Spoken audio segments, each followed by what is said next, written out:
Welcome back to Forgotten Realms. If you're enjoying our journey through this mystical world, don't forget to like and subscribe. Hit that notification bell so you never miss an adventure. Mama Lucy's tea failed to keep the nightmares away last night, and I had to get out of the house. Saturday was my day to wander the town anyway, and do some running for Mama Lucy while I was out. It was still early, and I'd skipped out on breakfast back at the mansion. Mama Lucy would have asked me questions, and I wasn't ready to tell her about my dream. It started as they often did, me flying around high above the clouds. But this time the sky turned black, and it started raining. But it wasn't water. It was worse, so much worse. I shuddered thinking about it now, and stared up at the clear blue sky overhead. No dark clouds here, and no raining blood. The dream only got more horrifying from there. But I forced myself to think of something else as I headed towards the local cafe for some pancakes and OJ. "Oh, hello," I said, when I spied the large black and white dog sitting outside. He barked and wagged his tail, headbutting me until I patted his head. "No collar, huh? Are you lost, boy?" I glanced around, looking for any sign of an owner, but there wasn't one around. He didn't look like he was in bad shape. His fur was soft, despite it being extremely bushy. His eyes were bright and alert, and he seemed happy. "Are you hungry? How about I get you something to eat and then I'll take you home with me?" The dog barked and I grinned. I'd get my breakfast to go and lead him back to Mama Lucy. The kids would love to have a dog around for a while, and Mama Lucy never said we couldn't have a dog in the house. I worried the furry beast would take off, but he circled twice and sank back down to the warm sidewalk, basking in the sun. I hurried inside and glanced around the cafe. It was busy with the usual faces, but I frowned to see a new one near the back corner. The town wasn't large by any means, and I was good at remembering faces. The guy, maybe a year or two older, sat with his back ramrod straight and glared out the front window. His face was pale, and he hadn't touched a bite of the food in front of him. As I waited at the counter to order, my gaze kept going back to him, and for the strangest reason, I felt the urge to go talk to him. "Morning, Katlyn," Jimmy, the owner of the cafe, said as he neared my stool at the counter. "Morning," I replied automatically, but barely turned my head. "Ah, I see. Busy checking out the new guy in town?" he teased. "What? No, Is he all right?" I whispered. As if the guy heard me, he stiffened, and his gaze suddenly shot towards me. "Not sure. Came in here this morning with that dog outside. Barely said enough to order some food," Jimmy replied quietly. "Not sure I like the look of him, so you stay away from him, all right?" "What if he needs help?" "Katlyn, what would Mama Lucy think, huh?" I frowned. He was right, but at the same time, Mama Lucy taught us to look after each other in this town. He was in this town, and he looked like he needed help. "Can I get an order of pancakes to go, please?" I ordered, even as I hopped off my stool. Jimmy's brow furrowed, but he wrote up the ticket and didn't say another word as I slowly made my way towards the guy. The closer I came towards him, the more I had to stop myself from rushing to him and sliding into the booth across from him.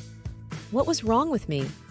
He was attractive, sure, with his sandy brown hair and its messy style and his piercing blue eyes.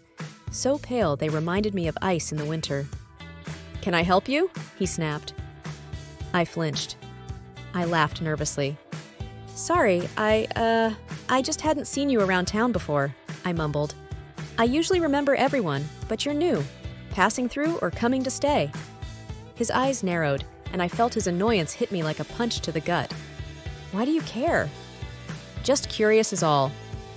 I breathed deeply through my nose and froze. What was that delicious smell? It was magnificent and tantalizing. Was it his food? No, Jimmy's pancakes never smelled so good, like all the holiday dinners mixed together.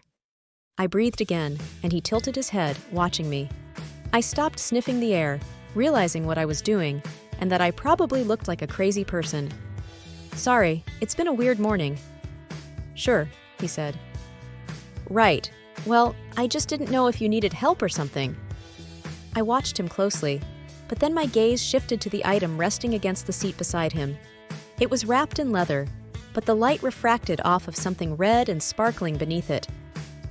My shoulders tensed, and the sensation of something trying to move beneath my skin had me stepping back quickly. Are you this weird around everyone you meet? He asked, annoyed. No, what is that? I blurted out, pointing to the thing.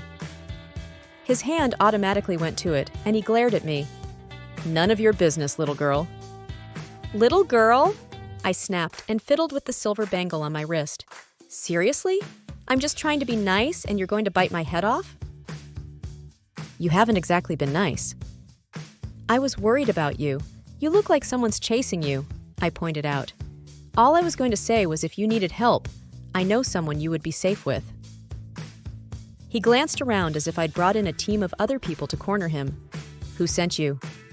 What? No one, I muttered. I came in to get breakfast for me and that dog, but then I was told that dog is yours, so just getting food for myself. Harry, his name is Harry, he grunted, as if I offended him by not knowing the dog's name. Maybe you should get a collar for your dog, I shot back. That's none of your business. You're right, totally right. It took another second to take in his weird look, the long leather trench coat, and the torn-up shirt beneath, and his pants. They weren't jeans. He was wearing knee-high leather boots, and... were those breeches? Did you come from a convention? Now you're going to insult what I'm wearing? You're great at making new friends, aren't you? My hands curled into fists at my sides, and the strangest urge to smack him across the face hit me. I stopped myself short and backed away. You know what? Never mind. I didn't want to help you or your dog anyway.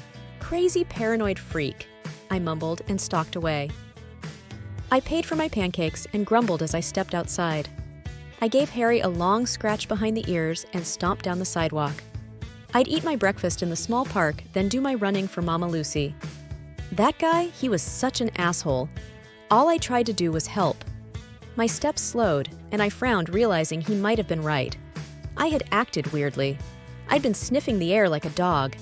And that thing with him, what had it done to me? A shiver shot down my spine as flashes of my dream last night hit me again.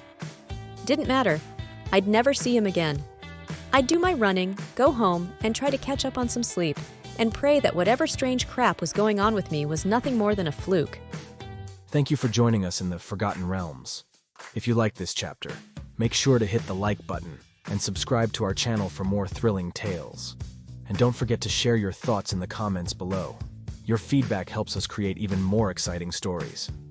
Stay tuned for the next chapter, where tensions rise and secrets unfold in Chapter 4. See you soon in the realms of mystery and magic.